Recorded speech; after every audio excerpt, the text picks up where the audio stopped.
Eh,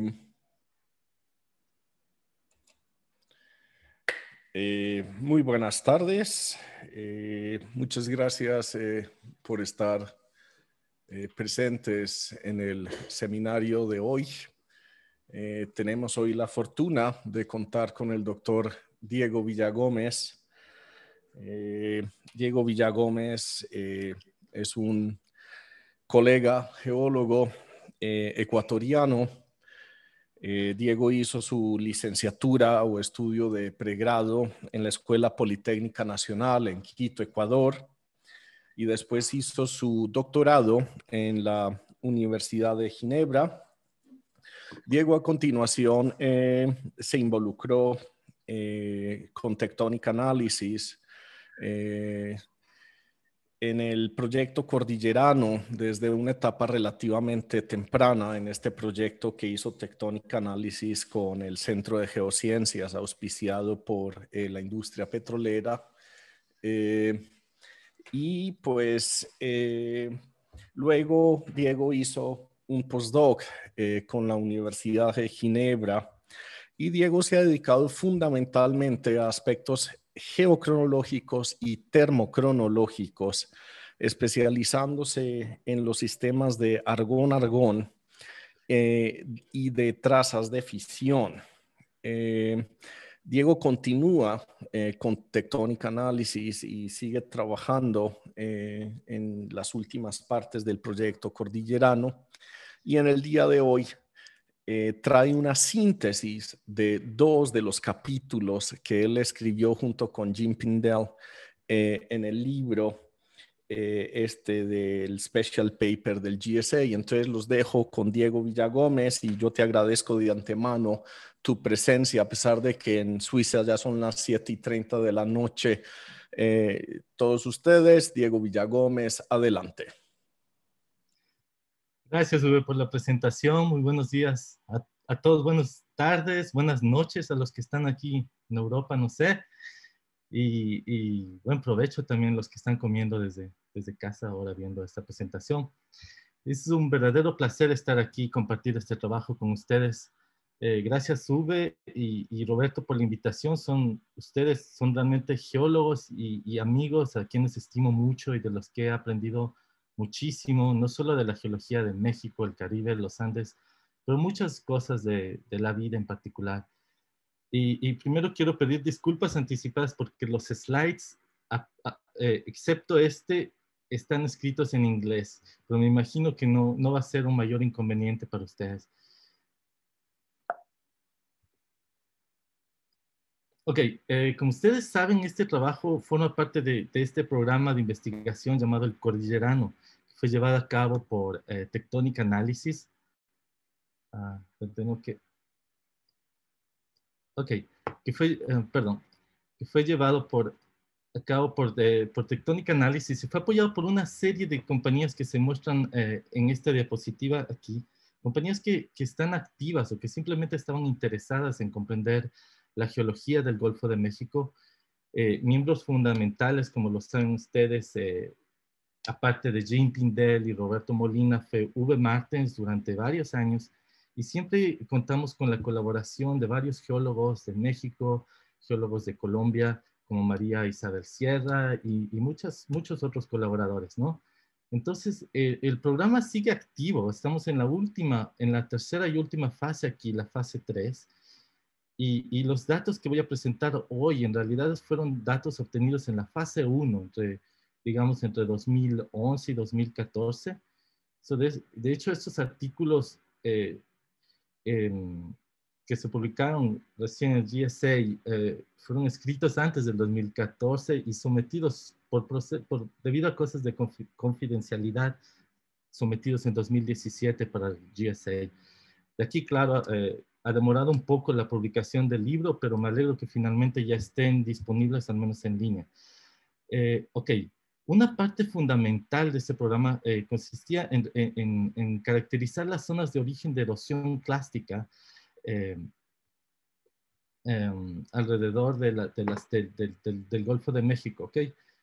Creo que Roberto recién se conecta ahora, ¿ok? Me toca admitir a los que están conectándose, así que Ok. ah, y bueno, lo siento. Ok. Y como les decía, queríamos determinar el momento en que ciertas zonas empezaron a proveer material detrítico hacia las cuencas aquí del Golfo de México. Y si era posible también determinar tasas de levantamiento tectónico en el sur de México.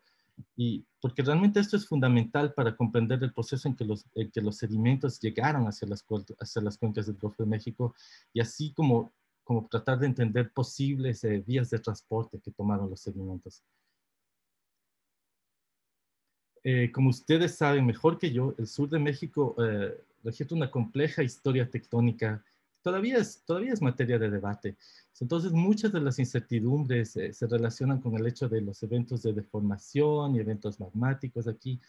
Están poco constreñidos y sobre todo no están enlazados hacia un modelo definitivo de reconstrucción de estas placas de aquí, Norteamérica, de la placa Caribe y la placa Cocos. Entonces, casi todos los autores coinciden en que el entendimiento de la geodinámica aquí en el sur de México tiene mucho que ver con la evolución y migración de este bloque de aquí, que es el bloque Chortis. Entonces, ustedes lo saben, algunos modelos sugieren que el bloque Chortis llegó desde el sur, junto con la gran provincia ígnea aquí del Caribe, mientras que otros sugieren que Chortis más bien se encontraba adyacente aquí al sur de México durante la mayor parte del Cenozoico, como veremos más adelante.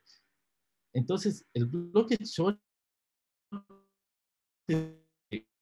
representa el extremo Caribe aquí, está formado por una serie de terrenos Diego, perdón. tectónicos con diferentes... Yo creo que sí va a Ujú. ser necesario que abras tu puerta porque se te está entrecortando, como nos habías dicho antes de la presentación.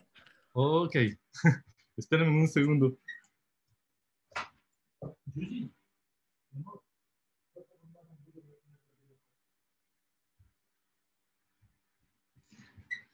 Tuve que ir a pedir a los niños que también hagan silencio ahora que tuve que abrir la puerta. Lo siento mucho. Ok, entonces les decía que Chortis de por sí, eh, los límites de Chortis por sí están pobremente definidos.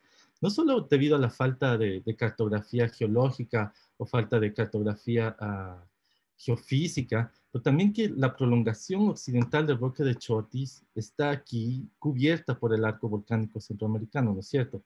Y además, una buena parte, toda la parte occidental, llamamos la cola de Chortis, aquí se encuentra probablemente también offshore, entonces está bastante inexplorada. Entonces, una cuestión fundamental aquí en el debate es, por ejemplo, la naturaleza de la corteza debajo del Golfo de Tehuantepec, a la que a menudo se le llama el terreno Tehuantepec o algo así. Algunos autores creen que es un pedazo de corteza caribeña que está ahí atrapada, mientras que otros autores sugieren que es una extensión del macizo de Chiapas hacia el sur. Otro punto súper importante aquí es que a lo largo de la zona costanera, relativamente cerca de la fosa, se encuentran rocas del arco cenozoico, ¿no es cierto? Están muy visibles a lo largo del margen aquí costero. Y claramente hay toda una cuenca de antearco que está faltando ahí. Y justamente esa ausencia de este material es lo que nos impide realmente interpretar de una manera completa la tectónica, la historia magmática y sedimentaria que hay durante el Cenozoico aquí en México. Y estamos hablando de un truncamiento de que ciertos autores le estiman entre 150 y 250 kilómetros de forearc, de antearco que está truncado. Y los dos modelos típicos, ¿no es cierto? Erosión por subducción, en la que el margen se destruye progresivamente y es arrastrado por debajo de México. Y el segundo modelo, que el desplazamiento lateral hacia el este del bloque de Chortis. Entonces, nosotros nos interesamos mucho por esta región de más o menos 1000 kilómetros de longitud en el sur de México, que incluyen claramente los bloques de Chiapas, aquí con X, perdón, de Cholapa y Chiapas, el macizo de Chiapas aquí, eh, y obtuvimos una gran cantidad de datos geocronológicos de zircón, uranio, plomo en zircón, y termocronológicos, sobre todo trazas de fisión en apatito. También tuvimos edades uranio, torio, helio en apatito y zircón, desde Acapulco hasta el borde con Guatemala. Entonces hicimos varias transectas que están aquí mostradas en estos cuadraditos rojos, ¿ok? Entonces nuestro estudio tenía como objetivo, como ya le dije, proporcionar información sobre el momento y la magnitud del levantamiento y la exhumación en el sur de México, ¿ok? Y entender los mecanismos de la deformación, ver si, por ejemplo, Chotis jugaba un rol, quién sabe, y también el rol de determinadas fallas ahí en esta región, ¿ok? Pero como dije, nos basamos nuestro estudio mucho en la termocronología. Entonces, como estamos hablando de esto, yo quiero hablarles un poco de la termocronología, porque a veces eso es algo bastante mal entendido y muchas veces está muy mal usado. Termocronología, su nombre lo dice, es el estudio de la historia térmica de los minerales, ¿no? Da información del tiempo y la temperatura. Entonces, cada sistema isotópico, digamos, por ejemplo, isótopos de argón, isótopos de uranio, isótopos de lo que sea, radiogénicos en ciertos minerales se comporta como un sistema abierto a temperaturas relativamente altas y los isótopos se particionan, los isótopos se movilizan libremente y se van. Entonces, se van en fases fluidas, en fases sólidas. Muy bien, si asumimos que esta pérdida de isótopos radiogénicos es como un proceso controlado realmente por la temperatura, es solamente cuando el sistema llega cierta temperatura, que se llama normalmente temperatura de cierre, eh, que los isótopos radiogénicos permanecen dentro de la estructura del mineral y en ese momento es cuando, digamos, el termocronómetro empieza a funcionar, ¿ok? Entonces, asumiendo que la temperatura de cierre de los diferentes termocronómetros son controlados únicamente por la temperatura, es decir, por ejemplo, no hay presencia de fluidos, se puede determinar experimentalmente ciertas temperaturas de cierres de ciertos isótopos en diferentes minerales, ¿ok? Entonces, en este gráfico vemos en el eje en el eje Y las diferentes temperaturas y en el eje X el rango de aplicabilidad de ciertos de los métodos termocronológicos, ¿ok? En las barras podemos ver diferentes colores que se apliquen, son diferentes métodos para diferentes minerales. El alto de la barra aquí es lo que se denomina la temperatura parcial de retención, que es el Partial Isotope Retention Zone. Es una zona intermedia de producción de isótopos radiogénicos y pérdida parcial, ¿ok? A temperaturas más bajas, por ejemplo, en este método de argón-argón en feldespato potásico, a temperaturas más bajas, todos los isótopos radiogénicos se quedan dentro del cristal. A temperaturas más altas, todos los isótopos se escapan de los cristales, ¿ok? Entonces, uno de los métodos mejor constreñidos y comprendidos son las trazas de fisión en apatito, que estoy aquí mostrando en verde, que te provee información en un rango de temperatura entre 120 aproximadamente y 60 grados centígrados. Entonces, este método es extremadamente útil porque te da información de la historia termal en, digamos, entre los 3 o 5 kilómetros superiores de la corteza terrestre, dependiendo del gradiente geotérmico que usemos, ¿ok? Entonces, el método de trazas de fisión es basado en la fisión espontánea del uranio 238, el cual deja una marca aquí, como podemos ver en las fotos, y en la estructura de los cristales. Y podemos ver eh, claramente las trazas de fisión aquí. Entonces, brevemente, la edad de la traza, la edad de fission track está dada básicamente por la densidad de este número de trazas y por el contenido de uranio del cristal, en este caso de apatito, ¿ok? Pero la edad de por sí, una edad de trazas de fisión no te dice nada. Tal vez no significa nada. Per se no significa nada, como veremos más adelante, si es que no está junto a otra información, ¿ok? Que es esta de aquí, que es la que te provee la longitud de las trazas de fisión. Entonces, esto es realmente lo que te da información sobre el estilo y las tasas de enfriamiento y calentamiento, ¿okay? Entonces, necesitas básicamente las dos cosas para sacar la verdadera historia termal, ¿ok? Entonces, aquí podemos ver un diagrama tiempo versus temperatura, ¿ok? Mostrando curvas de enfriamiento típicas que tienes para el apatito. Por ejemplo, rocas que se enfrían rápidamente, aquí, esta curva aquí en rosado, por ejemplo, tiene una distribución de trazas que normalmente es unimodal, son muy estrechas, son trazas de fisión relativamente grandes y, y lo único que te muestra es que sí, que se enfrió aquí y las trazas se quedaron ya estables, ¿ok? Y lo mismo para el caso de la muestra aquí en verde, se enfrió y muestra una distribución muy parecida a la anterior. Toda la información anterior, hasta antes que se caliente completamente a más de 120 grados centígrados, se borró. Entonces tienes una edad más joven, pero la misma distribución de trazas, ¿ok? Y lo mismo para muestras más complejas que tienen historias de calentamiento o de enfriamiento más complejas, van a tener una distribución de trazas diferentes, ¿ok? Entonces, esto es muy útil porque con esta distribución de trazas nosotros podemos determinar realmente las historias termocronológicas. Y es así como las construimos, de hecho. Hacemos un análisis de la distribución de estas longitudes de las trazas de fisión y comparamos con métodos cuantitativos existentes del laboratorio. Y la mayoría de estos modelos ya toman en cuenta ciertos parámetros como la composición de los granos, etc. Y la lógica es básicamente lo mismo para otros métodos termocronológicos, la difusión de helio en el laboratorio helio, por ejemplo. Entonces, todo esto se integra normalmente. Usamos un software especializado para buscar soluciones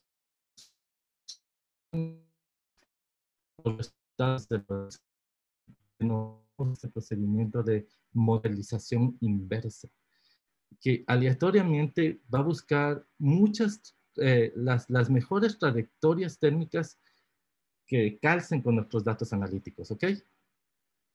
Y finalmente tenemos resultados así que dentro de ciertos parámetros estadísticos nos indica la trayectoria de tiempo, temperatura que nuestra muestra siguió.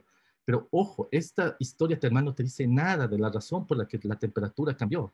Y para eso voy al siguiente slide, porque aquí es donde entra el geólogo. En realidad dices, ok, ¿por qué cambió esa temperatura? Entonces luego ves, ok, eliminamos la posibilidad de que el enfriamiento es debido a magmatismo, al comparar las edades de enfriamiento de las rocas que están en las vecindades y tanto, o por ejemplo, ok, estamos viendo que más o menos a esta edad están depositándose sedimentos en los alrededores. Entonces, ahí es cuando empiezas a hacer conclusiones sobre exhumación, por las potenciales razones de este enfriamiento, ok.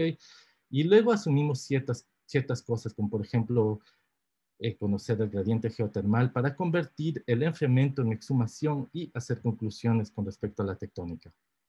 Entonces, la tecnocronología es muy útil en estudios de exhumación de corteza. Realmente te ayuda a revelar el desplazamiento vertical de las rocas a través del tiempo. Aquí puse algunas de las aplicaciones para estudios de exhumación, por ejemplo, preservación de depósitos minerales. Es muy útil. Y al mismo tiempo también súper útil es para el estudio de las cuencas sedimentarias, porque te da información no solo de las temperaturas a las que llegaron ciertos sedimentos o el basamento, pero también te da información del tiempo, cuándo lo hizo. Y eso es algo que, por ejemplo, la reflectancia de vitrinita no te da. Ok, volvamos a lo nuestro. Como ya mencioné, hay dos modelos básicamente que compiten para la evolución del margen continental del sur de México entre el Paleógeno y el Mioceno, digamos. El modelo A, la posición del bloque Chortis, yuxtapuesto aquí al sur de México y su posterior desprendimiento y desplazamiento como parte de la placa Caribe. Ok, se cree que este desplazamiento ocurrió a lo largo de este sistema de fallas por los Chicmotawa o tal vez otras menores por aquí también. Y, y, y el desplazamiento sinestral depende en gran medida de la cantidad de extensión aquí registrada en la fosa Carmel. El segundo modelo asume que la erosión, la falta de este forarc aquí, fue muy activa la erosión por subducción pero no tiene nada que ver con Chortis. ¿Ok? Chortis es alóctono y no tiene nada que ver en ese proceso de truncamiento, digamos, del forarc, del antearco en el sur de México. Ok, Estos puntos en rojo son sitios donde hay edades publicadas confiables de zircón, uranio, plomo en rocas del arco cenozoico. Están marcadas aquí. Eso es México, el sur de México. La dirección norte es hacia acá. ¿Ok? Y hay tres características muy llamativas aquí del magmatismo en el sur de México, ¿no? Uno, como ya lo dijimos, la yuxtaposición de este cinturón plutónico muy cerca de la fosa, que indica que no hay el Forac, ¿no? Ha desaparecido. Dos, hay una evidente aquí variación de edad del magmatismo, con las edades más jóvenes hacia el sureste, ¿no? Y edades que van desde el Cretácico superior hasta el Mioceno medio, ¿ok? Para todo el magmatismo en el sur de México.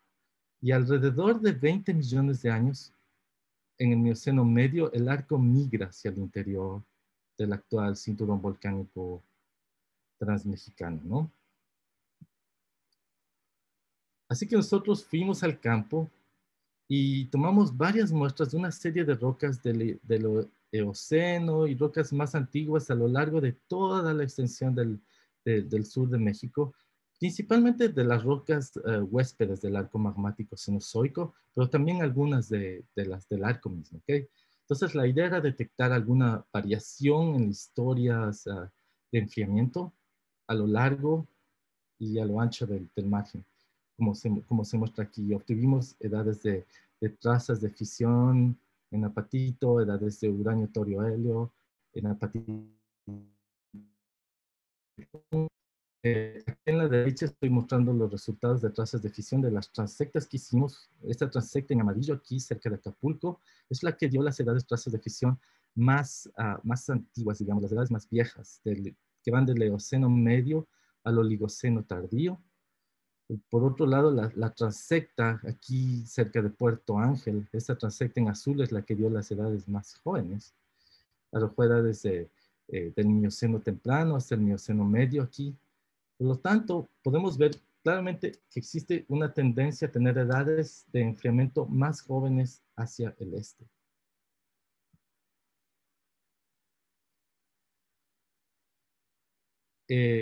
Para extraer realmente toda la información de enfriamiento, nosotros procedimos a realizar esos modelos térmicos que vimos anteriormente sobre ciertas muestras. Incluimos obviamente los datos de trazas de fisión, los datos de uranio, torio, helio, apatito y zircón, y creamos trayectorias, tiempo, temperatura, más o menos entre 200 grados y 40 grados centígrados. Y los modelos estos termales que tenemos aquí nos muestran que el enfriamiento, al menos, por ejemplo, para la transecta en Acapulco, las edades de enfriamiento van de como de 32 millones de años a 20 millones de años. Las edades el enfriamiento en la zona de Puerto Ángel es claramente más joven. El enfriamiento de las rocas va desde 19 millones de años a 11 millones de años. Entonces, claramente vemos que es como diacrónico, más edades de enfriamiento, y de hecho el enfriamiento se da mucho después en Puerto Ángel que en Acapulco. Y, y la comparación de las edades de enfriamiento con el magmatismo circundante realmente nos muestra que estas edades de enfriamiento que tenemos aquí son debidas a exhumación, como veremos más adelante. Pero el caso más claro, por ejemplo, es el granito de Acapulco, porque eso tiene una edad de cristalización de 50 millones de años. Y las edades de enfriamiento que nosotros estamos obteniendo, todas, en todos los métodos que aplicamos, fueron de edades oligocénicas. Entonces, estamos seguros que estas edades de enfriamiento corresponden a exhumación. Si convertimos el enfriamiento en exhumación, asumiendo cierto gradiente termal, digamos que de una corteza normal, digamos 30 grados por kilómetro, estamos hablando de tasas de exhumación, un tipo más bien moderado, alrededor de 0.3 a 0.6 kilómetros por millón de años, que son tasas de exhumación mucho más bajas de las que se habían sugerido anteriormente. Hicimos lo mismo para la zona de Chiapas y observamos que las edades de trazas de fisión, por ejemplo, son incluso más jóvenes de las que vimos ahí en la zona de Acapulco y Puerto Ángel. ¿ok? Y estamos obteniendo edades del Mioceno medio al Mioceno tardío, eh, con excepción de algunas edades aquí obtenidas al noreste del macizo de Chiapas, que son más bien eocenas. Y bueno, en general corroboramos que existe este nuevo diacronismo, este diacronismo que vimos anteriormente hacia el oeste, ¿ok? Hicimos del mismo modo el modelamiento termal. Vemos que algunas de las rocas del macizo Chiapas registran eventos de enfriamiento más antiguos, cuya discusión está mencionada en los artículos del GSA, pero el último evento y periodo de enfriamiento y exhumación, que es el más relevante para este estudio que estoy presentándoles ahora, se observa en las regiones noroeste y las partes centrales del macizo de Chiapas, en esta región que llamamos la región de Villaflores, y muy probablemente comenzó alrededor de 8 a 10 millones de años. Entonces, las tasas de exhumación de nuevo son bastante similares a las anteriores, oscilan entre 0,7 y 0,4 kilómetros por millón de años. Muy bien. Con esta información podemos ver si usamos el plot, el diagrama que les mostré anteriormente con las edades de zircón, uranio, plomo del magmatismo aquí, y ploteamos el enfriamiento que obtuvimos con los, con los estudios termocronológicos. Vemos que realmente el enfriamiento se produce unos millones de años después del emplazamiento de los últimos plutones aquí, entre 3 y 10 millones de años. Eso nos da un rango de confianza que estamos realmente hablando. En las rocas huéspedes se debe principalmente a la exhumación y no es debido a la relajación térmica posterior al emplazamiento de estos plutones aquí. Vemos que la exhumación es diacrónica a lo largo del margen, al menos desde Acapulco hasta el este de Chiapas. Se va haciendo más jóvenes hacia el este y migra a unas tasas de aproximadamente 27 milímetros por año. Y estas tasas son relativamente cercanas a lo que se propone para la apertura de la fosa Caimán. Entonces, creemos que tal vez que el modelo de erosión por subducción ortogonal que se crea hasta ahora no podría explicar este evento diacrónico regionalmente durante este periodo de tiempo. Tenemos que este diacronismo tiene que estar de alguna manera relacionado con la migración lateral del bloque de Chortis. ¿Ok? Aquí tenemos los modelos tradicionales de la migración del bloque Chortis, sugeridos anteriormente por Pindel en este caso. Solo quiero mostrarles aquí que si vemos en detalle para 42 millones de años, la cola de Chortis supuestamente ya ha pasado a Acapulco. Y para 25 millones de años ya había pasado a la zona de Puerto Ángel. Entonces, por lo tanto, con este marco tectónico, el paso de Chortis ocurre antes del emplazamiento de los plutones y antes de la exhumación que nosotros constreñimos. Y entonces hay algo que no funciona aquí. Entonces, si esta reconstrucción es válida, la remoción del FORAC tiene que ser después del paso de Chortis. Es un proceso posterior y diferente al paso de Chortis.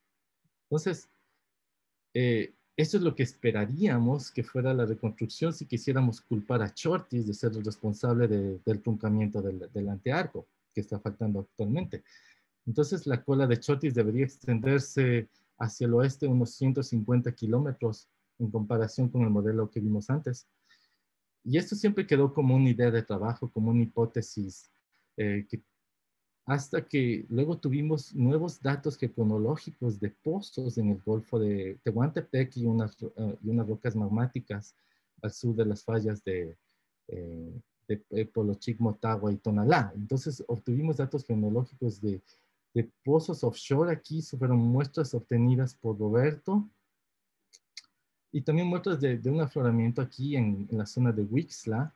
Y todos estos están situados al sur de las fallas Polochic, Motagua, Tonalá, y arrojan edades del Cretácico tardío al Paleoceno temprano. Y estas edades magmáticas realmente son bastante inusuales para la región y están ausentes, de hecho, en toda esta parte del sur de México, como vimos. al menos dentro de esta zona.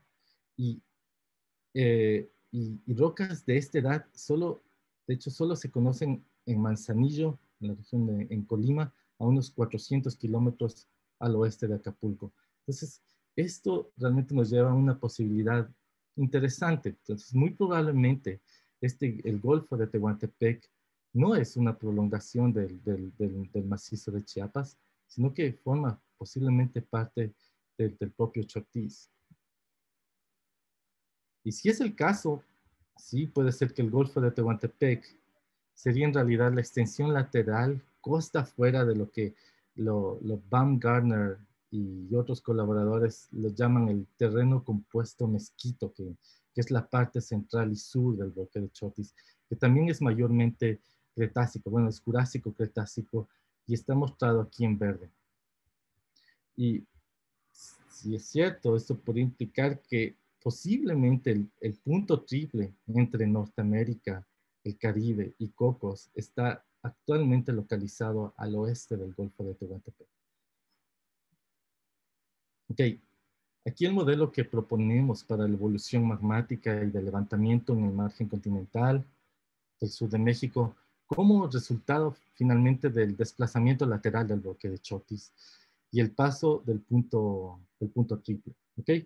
Pero como lo han manifestado varios autores, es muy importante tomar en cuenta que México, en realidad México el continental, es la placa que se mueve en el marco de referencia. Y la placa oceánica de Farallón-Cocos es relativamente estable. ¿Ok?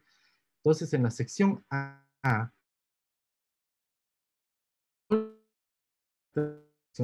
todavía está ahí, no se ha movido. El arco está inicialmente restringido a Chotis. Vamos a ver en esta sección Chotis, México converge más hacia Cocos y Chotis empieza también a migrar. La litósfera aquí bajo el sur de México se encuentra necesariamente en un momento con la zona de Benioff aquí y comienza el proceso en que México, en que el margen del sur de México empieza a cambiar de esta zona, de esta falla transformante, a realmente ser el hanging wall de la zona de subducción. Y además, debido a que de Chortis va migrando y se estrecha, cada vez se hace más pequeño con el tiempo, el arco magmático debe haber migrado desde Chortis hacia el sur de México, ¿ok?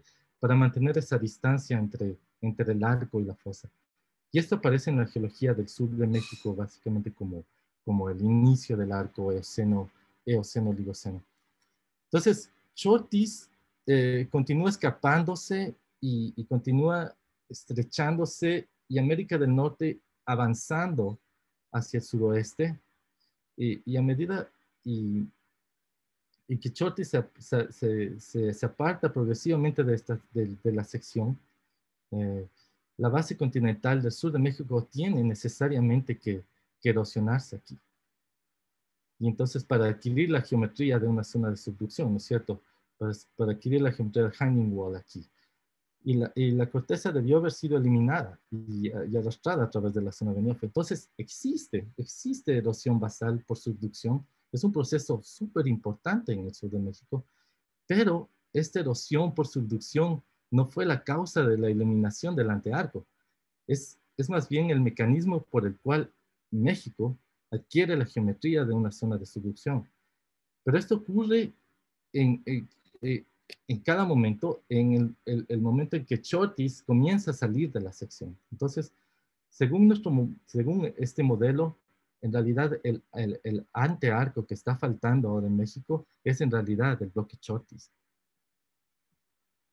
Entonces, como publicaciones anteriores lo han señalado recientemente Pindell, Rod Graham, Roberto Molina en 2020 también, es importante tener en cuenta que la subducción plana que se instala bajo México aquí, que la vemos aquí en la sección C, se debe a que México avanza rápidamente y Cocos no puede hacer realmente un rollback.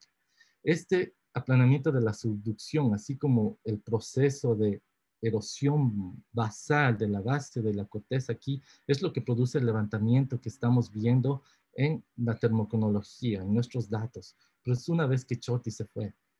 Y también este inicio de la subducción plana es también la razón por la que el arco migra hacia el cinturón volcánico transmexicano una vez que Chotis ya se fue. Entonces, esto, si es cierto, esto nos permitiría refinar un poco la geometría de Chotis y su migración. Como hemos visto, la corteza del Golfo de Tehuantepec podría ser una prolongación lateral de Chotis, y es muy probable que el punto triple se encuentra aquí en el límite más occidental del Golfo de Tehuantepec, ¿ok? Entonces, hace 10 millones de años, el punto triple había pasado sin duda ya por la ubicación de Puerto Ángel, que está mostrado aquí como una estrellita verde.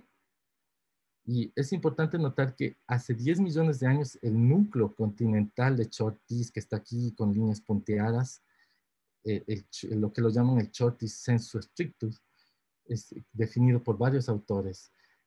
Había ya pasado la región al frente del macizo de Chiapas y tenemos el inicio de la subducción detrás de la cola de Chortis. Por lo tanto, es muy probable que cualquier deformación que estamos viendo aquí posterior a 10 millones de años tiene mucho más bien que ver con la subducción plana bajo del sur de México y no debido a las interacciones con Chortis. Aquí. Luego vamos hacia atrás, retrocediendo en el tiempo 20 millones de años. Probablemente a los 30 millones de años el punto triple ya había pasado por Acapulco, si creemos en esto que vino después, en los datos termocronológicos. Y aquí está mostrado con una estrella amarilla. ¿Ok? Y vamos, 20 millones de años.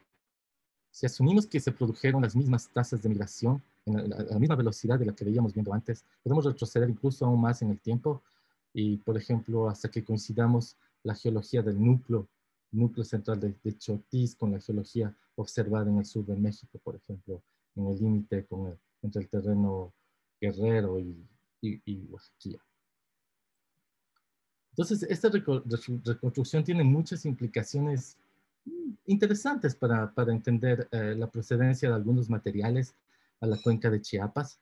Aquí, esto es el macizo de Chiapas y esta es la región de Tehuantepec. Por ejemplo, en este modelo esquemático que fue presentado por Pindel en 2020, muestra la evolución posterior al Mioceno medio del levantamiento y el inicio del levantamiento del macizo de Chiapas y el inicio de la subducción bajo el Golfo de Tehuantepec y el macizo de Chiapas. Entonces, probablemente la fuente de los sedimentos iniciales en el Mioceno medio, aquí en las secciones A y B, se localizó inicialmente en el área del Golfo de Tehuantepec, lo que significa que esta área del Golfo de Tehuantepec, que posiblemente corresponde a la cola de Chortis, fue la zona de aporte hacia la cuenca de Chiapas y fue exhumado y alimentó como material detrítico hacia la cuenca de Chiapas. Y es en el momento en que las raíces del macizo de Chiapas tocan, se encuentran con la zona de Benioff de Cocos a finales del Mioceno, cuando realmente el macizo de Chiapas comienza a ser levantado y exhumado, como se muestra en las secciones aquí C y D. Entonces es en este punto en que realmente el macizo de Chiapas comienza a ser una barrera topográfica entre lo que es el Golfo de Tehuantepec y la cuenca de Chiapas. Ok, de hecho esto se corrobora en algunos de los sedimentos del Mioceno superior observados en la cuenca de Chiapas. Como sabemos ahora, muchas compañías están enfocando sus esfuerzos de exploración en objetivos en el Mioceno. Nuestro equipo, a la época, V y María Isabel visitaron muchos de los depósitos más conocidos con fases más gruesas aquí que pudieran representar las fases más proximales de los depósitos que están ahora descubriéndose offshore, por ejemplo, en la zona de Sama. Entonces, estos depósitos están expuestos aquí, cerca de la represa Malpaso, el llamado conglomerado Nanchital. Entonces, queríamos verificar la procedencia de estos conglomerados de alta energía, que tradicionalmente se consideraban que venían del macizo de Chiapas, aquí, básicamente rocas del Permo Triásico. y se fecharon algunos clastos aquí y sorprendentemente se obtuvo edades que dieron Mioceno tardío y Mioceno medio y solo uno de 5 clastos dio una edad pérmica. ¿Ok? Las edades fueron más o menos entre 14 y 18 millones de años.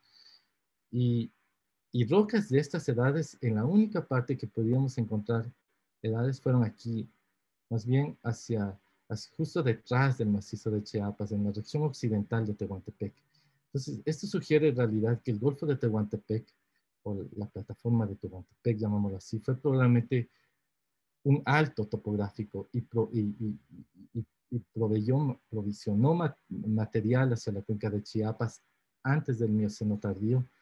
Por lo tanto, este macizo de Chiapas no estaba expuesto o era muy incipiente en los primeros momentos del Mioceno tardío, y por lo que algunos conglomerados llegaron hacia aquí a través de tal vez cañones submarinos, quién sabe. Bueno, conclusiones: la exhumación a lo largo del sur de México ha sido diacrónica desde el Oligoceno. Esta exhumación se debió al inicio de la subducción bajo el sur de México una vez que Chortis se fue. El antearco, creemos que el antearco que está faltando en el sur de México es posiblemente el bloque Chortis mismo, la cola, y posiblemente su extensión, como lo dije, la extensión hacia el istmo de Tehuantepec. Y bueno, potencialmente muchos sedimentos fueron transportados hacia el norte, hacia el Golfo de México, y tuvieron un origen en zonas localizadas en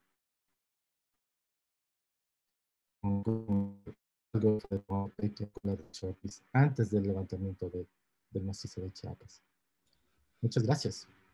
Diego, disculpa, ¿puedes repetir esa última idea que no nos llegó bien ahí la transmisión? Disculpa. Claro que sí. El último punto es que mucho del material que estamos viendo que llegó en el Mioceno medio o antes del Mioceno medio hacia el Golfo de México pudieron tener potencialmente un origen en zonas que no esperarías ahora, que por ejemplo en la zona del Golfo de Tehuantepec. ¿Sí? ¿Está claro o no sé? Muy bien, muchas gracias. Entonces ahorita vamos a la sesión de preguntas. Va a preguntar de primero Luigi. Por favor, se anotan en el chat, ¿sí? Para las preguntas, de manera que podamos hacerlas de manera ordenada. Así que Luigi, por favor, de primero, habías anotado un why, ¿sí? Así que por favor, pregúntale a Diego, why what? Why what? No te deja un mute. A ver, yo no sé por qué no te deja un mute, pero yo te ayudo con eso. ¿Cómo es eso? No sé. ¿Cómo puedo cambiar esto? A ver. Luigi. No sé cómo te puedo unmutear. César, ¿estás por ahí? Sí, adelante. Sí, eso ya Luigi pudo unmutearse. Bueno, Dale, ya Luigi, me por pude favor. mutear, nada más que ya apareció una pregunta de Roberto, entonces... Oh, no, dale, Luigi, tú estabas primero. No, Dale, no, Luigi. Roberto es más viejo, entonces tiene que... Por fin, Respete a los mayores, Luigi. Ah, sí, dele Luigi, por favor. Ok, no, bueno, el why era sobre tu diapositiva donde hablabas de que bueno, la erosión por subducción no, ¿cómo se llama? No favorece, bueno, no es suficiente para todo el evento diacrónico que se observa en la costa pacífica, digamos, mexicana, y por lo tanto requiere Chortis por ahí. Toda plática interesante. Hola, Diego, por cierto, no te saludé. Hola, Diego. Pero yo creo que estás, no digo están, no involucro a tus jefes, no sé, pues son más grandes que yo. No, pero yo creo que quieren forzar una vez más Shortis ahí donde, no digo que no puede haber estado, probablemente sí, pero me sigue dando la impresión que nos faltan evidencias importantes, o sea, las evidencias de Shortis. Seguimos hablando de Shortis, mirando del lado de acá, ¿me entiendes? Del lado de para arriba. Entonces, como que, y no, pues no creo absolutamente, la resolución por subducción sí podría haber, ser suficiente para las migraciones del magmatismo, del enfriamiento y todo esto, siempre y cuando tú tengas la placa que va en subducción que sea inclinada. O sea, si tú tienes la placa, como ya se ha visto que es irregular, mira dónde está la faja volcánica transmexicana ahora, es oblicua, tiene un ángulo de 30-35 grados con respecto de la, ¿cómo se llama?, de la zona de trinchera. Por lo tanto, eso puede haber estado así en el pasado y por lo tanto, absolutamente el magmatismo puede ocurrir de un lado o del otro. Tú tienes magmatismo en el norte de México, el norte Pacífico, de 160, 170 millones de años, de 130 y todo esto, y nunca has tenido Shortis ahí y ese magmatismo se ha extinguido.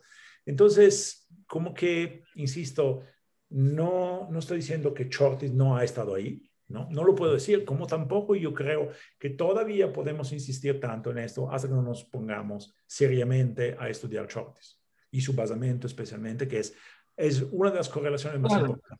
No, es Desde cierto. mi punto de vista, pero... Y en eso aprecio mucho el trabajo que tú has hecho en Shortis. También hemos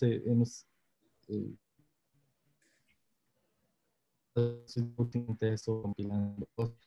Es cierto que yo lo que te dije que por la razón por la que yo veía un poco inexplicable este diacronismo, que sea la razón de este diacronismo, la erosión por subducción, es que no le veo. Si tú ves todos los modelos de Kepi o de Kepi padre y Kepi hijo, ese proceso es súper rápido y es kilométrico, es algo y que debería pasar homogéneamente igual a lo largo de todo el margen. Si quieres hacerlo pasar tan rápido como ellos lo pretenden pasar. Entonces, nuestro trabajo de termocronología nos muestra que en realidad no es tan brutal. Estamos hablando de tasas de exhumación relativamente moderadas. Y estamos hablando que a tasas que más o menos coinciden con Caimán. Entonces, por ahí va la cosa. Digamos, ok, algo tiene que ver esto, algo que está diacrónico, algo que está pasando en el margen que es diacrónico y que no es explicado por los modelos de subduction erosion normales, subduction erosion frontal, no el basal que ahora estamos proponiendo, pero el subduction erosion frontal, en que un buen tajo de forarc solo desaparece de una. Entonces, por ese lado, yo lo veo extremadamente improbable que los modelos actuales de subduction erosion puedan explicar esto que tienes aquí. Gracias, Diego. Y antes de continuar con la pregunta de Roberto, quisiera preguntarle a Luigi, cuando haces ese símil con el norte de México, Luigi, ¿en el norte de México se ve ese mismo diacronismo lineal en el norte de México en las edades del arco? Bueno, claramente, tú tienes el arco en el norte de México, tienes, por ejemplo, el arco de Alisitos, que luego se despega del continente porque se va por Baja California y ya se nos va para arriba, pero tiene 100 y tantos millones de años. Dejamos por un lado el magmatismo, ¿cómo se llama? Jurásico, ¿no? Porque sí hay en el norte de México, hay en Sonora magmatismo jurásico. Nadie lo entiende todavía bien qué diablo es, si es relacionado con subducción o menos, ¿no? Pero seguramente todo lo que es Baja California, el arco de Alisitos tiene 110 a 130 millones de años, 129, 26, y vía va disminuyendo. En Vallarta tú tienes 100 millones de años, 90 y tantos millones de años, etcétera. Entonces, sí hay, yo no me he puesto a calcular tasas ¿cómo se llama?, de rejuvenecimiento de magmatismo, pero en realidad, si tú agarras desde allá arriba hasta pues Tehuantepec si quieres, lo que estás viendo es que es un continuo. Y bueno, es un buen punto para Diego en todo caso, para que siga explorándolo. Claro, sí. Y digo, seguramente hay un montón de datos que se pueden también utilizar para esto. En fin, o sea, insisto, no estoy diciendo que Shorty no haya estado por ahí. No, el punto está claro, pero es un buen punto que digo, finalmente, para tenerlo en cuenta. Todavía creo que la manera de hacerlo, insisto, es tener datos más de shorties. Ahora sí, o sea, de rocas que estamos seguros que sí son shorties. Pero de shorty hay datos que son de paleomagnetismo y por eso ahorita es pertinente la pregunta de Roberto, que dice así. Gracias, Diego. Me gustaría preguntar por qué no incorporaron la rotación de shorties que hemos documentado. Perdón. Ok, la rotación de shorties. Sí, y en realidad se puede refinar todavía muchas cosas. Incluso no hemos incorporado la rotación que recién construyeron en Chiapas, por ejemplo, para ver algo de ciertas fallas también. Es cierto, ¿no? Es todavía material en el que estamos trabajando, pero al menos, no sé, de una manera paleogeográfica, yo creo que es muy aproximado y yo creo que sí te da ciertas ideas de lo que está pasando. Luego en el detalle sí todavía se puede considerar, pero si te das cuenta, estamos haciendo rotar también el núcleo de Chortis, que eso es lo que está construido, por lo que entiendo,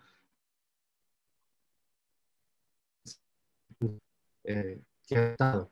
El resto es mucho, se necesita todavía mucho trabajo, no está mapeado, como decía Luigi Solari también, tenemos que trabajar mucho más en Shorties, sobre todo la parte hacia el oeste y la parte offshore, que es la que no tenemos acceso a información. Entonces, ahí se necesita información de la sísmica que tengan las empresas, de que ION tiene algunas líneas sísmicas ahí, no sé, y claramente faltan muchas cosas, falta incorporar muchas cosas de Chortis que no sabemos, es cierto. Bien, Diego. No, es que lo que hemos visto es que la rotación tiene que ser post-eoceno, posterior a unos 56 millones de años. Entonces, claramente, durante el proceso de traslación de Shorties, tiene que estar rotando. Okay. Y esa rotación tiene que acabar por ahí de los 15, 20 millones de años, porque ya Padre Miguel no muestra rotaciones. Yo creo que a los 56 millones de años, Shorties, lo que midamos para el centro de Shorties, para el terreno central de Shorties, se debe aplicar a casi todo el bloque, ¿no? Quién sabe en el RISE de Nicaragua, pero por lo menos en la parte de la que está al sur, ¿verdad? El terreno occidental. Lo que sí, en el comentario se puede refinar, nosotros hemos considerado que tiene que haber un hueco entre Chortis y el sur de México en el Paleoceno, ¿verdad? Si rotas Chortis rígido, ¿no? Ya. Y yo creo que eso es lo que vale la pena explorar, si podemos explicar ese espacio oceánico que debe haber entre México y Chortis. Sí. No, gracias. No, es algo que deberíamos sentarnos alguna vez, si se puede, juntos y verlo. Ojalá hacer campo y conocer un poco más de esa parte. Diego, y si me permites una sugerencia, los primeros que plantean, digamos, un origen pacífico de la placa de Caribe y que plantean, digamos, una una procedencia pacífica del sur de México, del bloque Chortí, son Malfay y Dinkelman en 1972, y los primeros que tienen datos paleomagnéticos de este bloque Chortí son Gose y colaboradores en 1978 y no Jim Pindell en el 88, ¿ok? Eso vino 16 años después, ¿ok? Entonces, simplemente una sugerencia que hay que también honrar un poquito esos trabajos de los años 70. Hubo quienes ya plantearon ideas muy interesantes del origen pacífico del Caribe antes de Jim Pindell. Hay una pregunta en YouTube que dice así: excelente plática, y te preguntan, Diego, ¿qué evidencias geofísicas considera que podrían aportar información útil para entender mejor y tener más certeza acerca de este modelo que proponen? ¿Qué evidencias geofísicas para tener más certeza sobre el modelo que proponen? Bueno, sí, tal vez como lo decía hace un rato, si es que tuviéramos acceso a la información sísmica ahí en toda la parte offshore para lograr ver en realidad y tal vez probar o descartar la posibilidad que todo el Golfo de Tehuantepec son una continuación con Chortis fuera excelente, fuera clave. Entonces, información sísmica offshore y no, yo creo que no hay pozos ahí, más aparte de los aristas y estos dos pozos que están... En la tesis de Sánchez Barreda, ¿no? Sí. En donde hay una sísmica un poquito vieja, pero que muestra que en general las capas están poco deformadas, lo que Kepi, Papá y coautores, digamos, que usan para decir precisamente que no hay deformación y por ende ese origen, digamos, del Pacífico mexicano no es posible porque no hay deformación, y por eso plantean ese modelo B. Ah, sí, eso es Morán Centeno y Kepi más bien, no Kepi, Morán Centeno. En efecto, pues sería como más información de una sísmica más moderna y tener los datos originales y no unas malas copias de la tesis de Sánchez Barreda, ¿verdad, Diego? Sí, yeah. Perfecto. Ya te vamos a dar la palabra, Rodrigo, pero si me permites, voy a seguir con Jamsul. Jamsul pregunta, me queda la duda, ¿por qué se describen solamente dos modelos? Hacen falta los trabajos de los franceses, quienes trabajaron toda esa región por muchos años. ¿Por qué no se considera el modelo de los franceses? Bueno, sé que tienen, ¿a cuáles se refiere? Porque sé que tienen edades de traces de fisión, entonces más bien por la región de Manzanillo, por ahí, y otros trabajos, pues obviamente hay los datos de Duchea y Hermann y todos los de Rathbacher, que son básicamente una variación de estos dos modelos. Entonces, no sé en particular a cuál se refiere. Pues, yo sospecho que va a ser el trabajo sobre el punto triple que hay ahí. eh, Como es que yo no sé francés y por ende mi memoria del nombre de la chica es terrible, pero ya te lo busco. Dices el de, ok. Bueno, hace trabajos con sísmica, ¿cómo se llama? O sea, y claro, y estudia el Polochic-Motagua y la intersección del Polochic-Motagua. En esa parte ahí, se me va el nombre también. Pero claro, de hecho, si ves en los artículos de GSA, referenciamos mucho su trabajo, claro que sí. Claro, ahora, de hecho, no sé, tú explicaste al inicio, esta es una suerte de compilación y resumen de dos artículos. Entonces intenté extraer lo más relevante para ese tipo, pero si no, hay mucho más detalle en los artículos que por suerte están ya en línea y pueden bajarlos por ResearchGate también. Perfecto. Continuamos con la pregunta de Rodrigo León. Si te quieres desenmutear y hacer tu pregunta. Sí, hola, hola, ¿qué tal, Diego? Hola. Impresionante.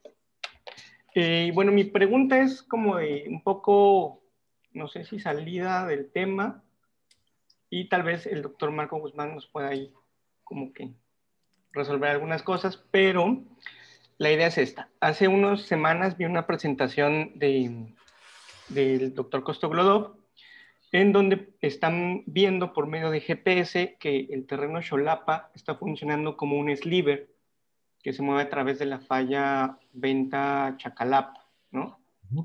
Entonces, por ejemplo, justamente en esta diapo que estás poniendo, ¿cómo cambiaría o si cambiaría algo la historia térmica de esa parte del sur de México? Que bueno, ahí pues lo tendríamos que dividir un poquito, ¿no? Porque si está funcionando como un sliver, pues no tiene el mismo movimiento relativo que la parte norte de México. Bueno, la parte norte de esa falla, ¿no?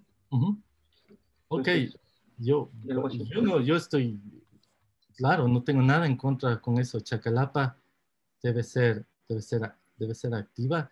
Mis datos termoeconológicos, de hecho, están todos al sur de la falla Chacalapa, Las Ventas, excepto por unos dos.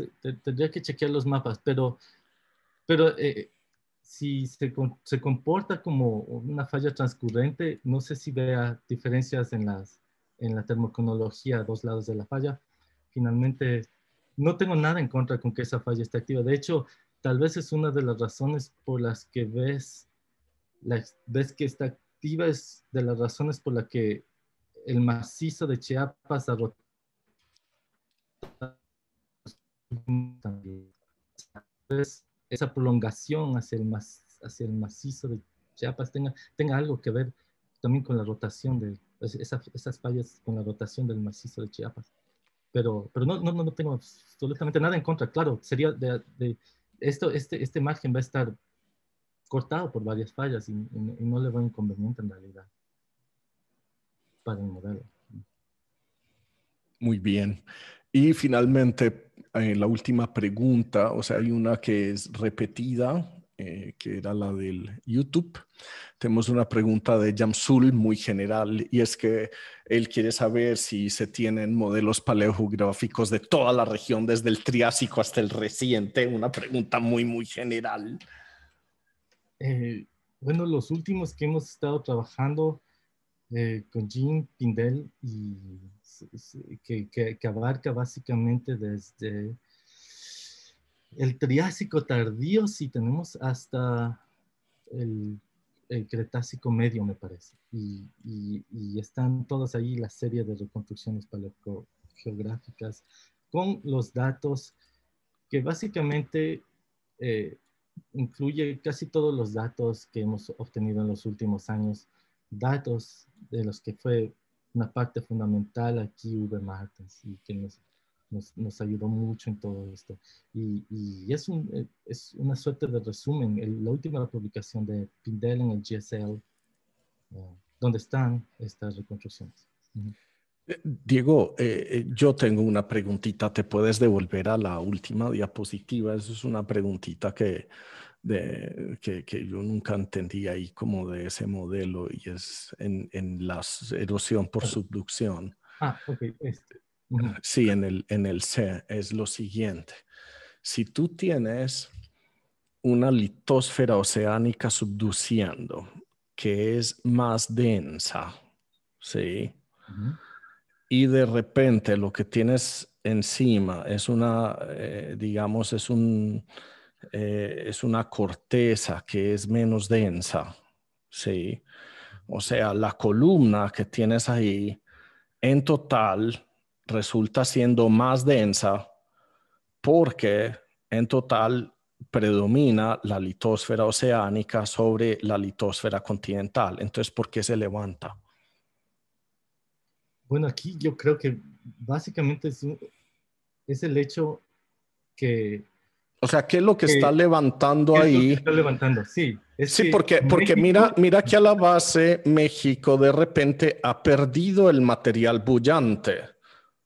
Entonces, ¿cómo estás levantando todo eso si de repente, o sea, si haces un perfil en A donde dice Chortí, sí, o digamos en B, pues ahí predomina es el material bollante, pero de repente en C lo que predomina es el material más denso. Entonces, ¿cómo así que? Porque se levanta. Yo creo realmente que básicamente, físicamente es Shorties que está... Chortí ya se fue en C. Perdón, está Cocos y México simplemente viene relativamente rápido y no le da tiempo a Cocos de hundirse.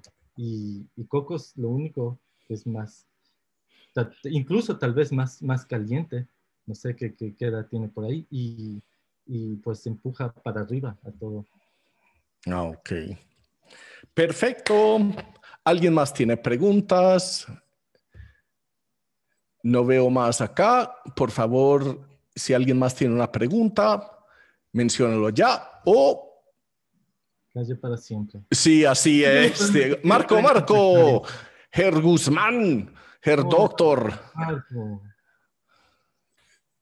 Desenmutea tu micrófono, Marco.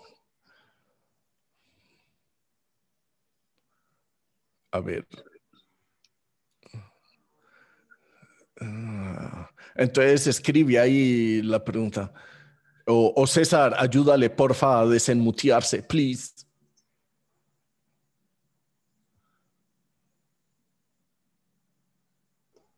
Ahí está, gracias, César. No más que una... bueno, pues muchas gracias, Diego. Muy interesante la plática y bueno, pues sigues contribuyendo a toda esta argumentación y discusión sobre esta área tan fascinante. Y bueno, en realidad esto no es con Diego, sino que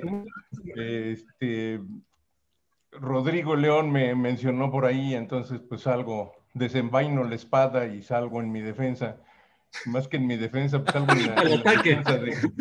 en la defensa de mi amigo el ruso, que pues si no mal recuerdo, él atribuye el movimiento de la falla Chacalapa a la convergencia oblicua.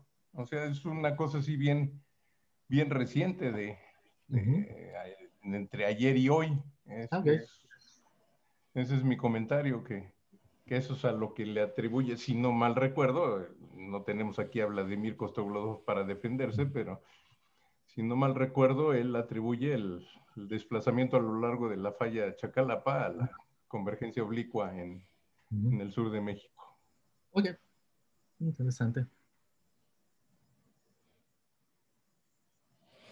Muy bien, entonces yo creo que ahora sí estamos listos. Diego, de nuevo, muchísimas gracias. Un seminario muy interesante, un tema muy difícil,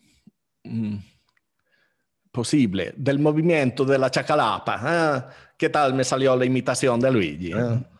Muchas gracias, Diego, de nuevo. A todos. Son personas muy entrañables todos ustedes. No nos hemos visto mucho tiempo, espero que estén bien, que estén cuidando. Por aquí siempre bienvenido, Diego, y muchísimas gracias a todos por su participación. La próxima semana vamos a tener al Team Lotum por aquí presentando una compilación de columnas en el libro y ojalá se animen todos a participar. Diego, de nuevo, muchísimas gracias a ti. Y bueno, ojalá se animen a seguir participando. Nos vemos a la próxima. Saludos a todos. Chau, chau, chau. Gracias por participar. Gracias, César. Chau, chau. Nos vemos a la próxima.